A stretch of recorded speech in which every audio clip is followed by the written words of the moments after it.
Por um lado, você percebe que realmente a associação com pessimismo, com negativismo, com toda essa energia negativa, isso realmente é prejudicial, né? Você vai ver alguns momentos na história de Israel, já que ele estudou história, né, para ver essas leis. Existem momentos na história de Israel, principalmente quando eles estão chegando ali em Êxodo 15, as águas de Mara, aquela coisa toda. Quando eles saem do Egito, você vai perceber que existe muita influência do que a Bíblia vai chamar do populacho, ou estrangeiros, que eram pessoas que haviam saído do Egito, mas não eram hebreus. Saíram junto com os hebreus, mas não eram hebreus. Teve isso também? Teve os gaiatos? Isso. E o que acontece? Quando o povo começa a lamentar que não aguentava mais maná, começa a reclamar que tinha saudade das cebolas, do alho, foi uma influência dessa galera aí.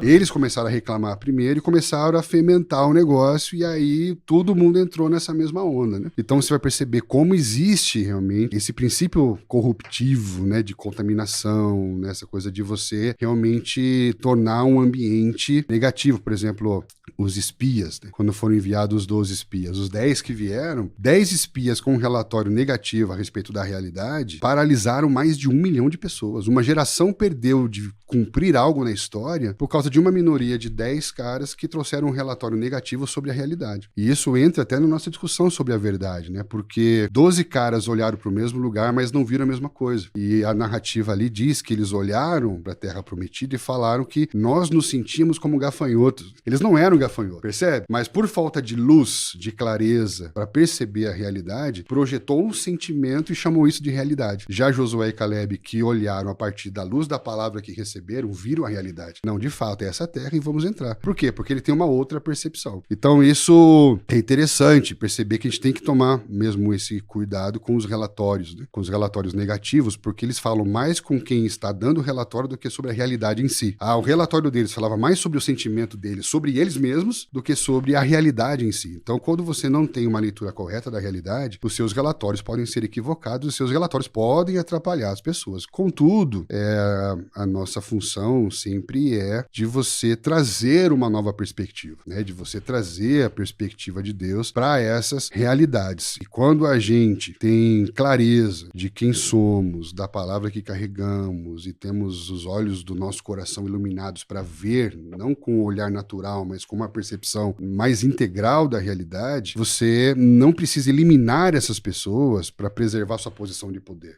Mas você continua em autoridade independente dessas pessoas. Então, mesmo tendo um relatório negativo, mesmo tendo questões pessimistas, tanto Moisés como na outra geração, Josué e Caleb, permaneceram na sua posição. Então, quando você está andando sobre as leis da autoridade, a sua posição não é afetada pela opinião das pessoas.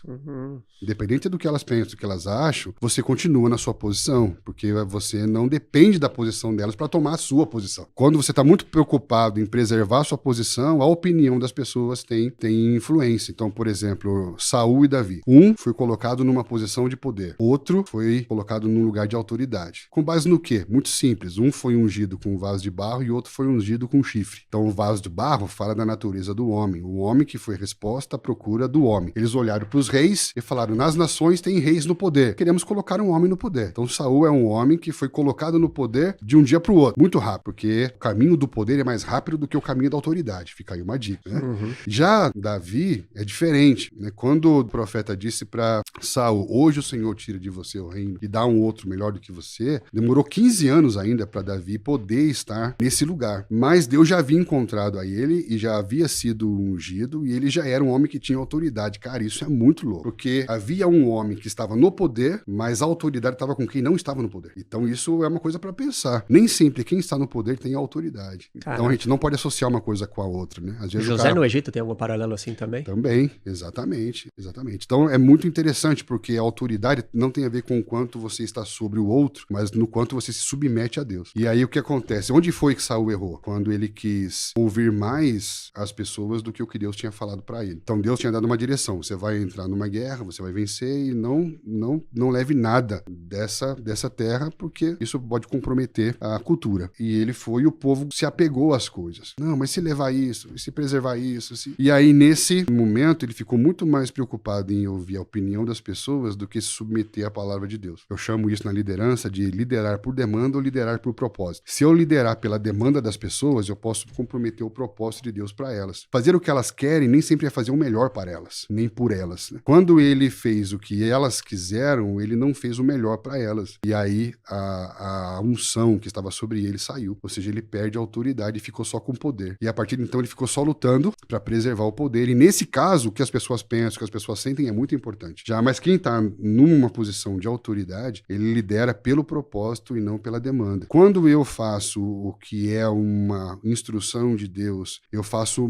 bem para as pessoas, mais do que se eu tivesse fazendo o que elas queriam que eu fizesse. Caramba. Entende? Então... Porque às vezes elas não sabem o que é bom para elas, e Deus sabe. Exatamente. Então, eu liderar pelo propósito me faz ser alguém melhor para os outros, para o próximo, para as pessoas. E aí eu não fico nessa preocupação com a opinião das pessoas, com o relatório das pessoas, mas eu me mantenho na minha posição. Meu nome é Elias Mamã e esse é um corte do Verdade Cast, o podcast que tem a missão de descobrir novas verdades sobre todas as áreas que vão te ajudar a crescer na vida. Para assistir o episódio completo, clica aqui e não se esqueça de se inscrever no nosso canal.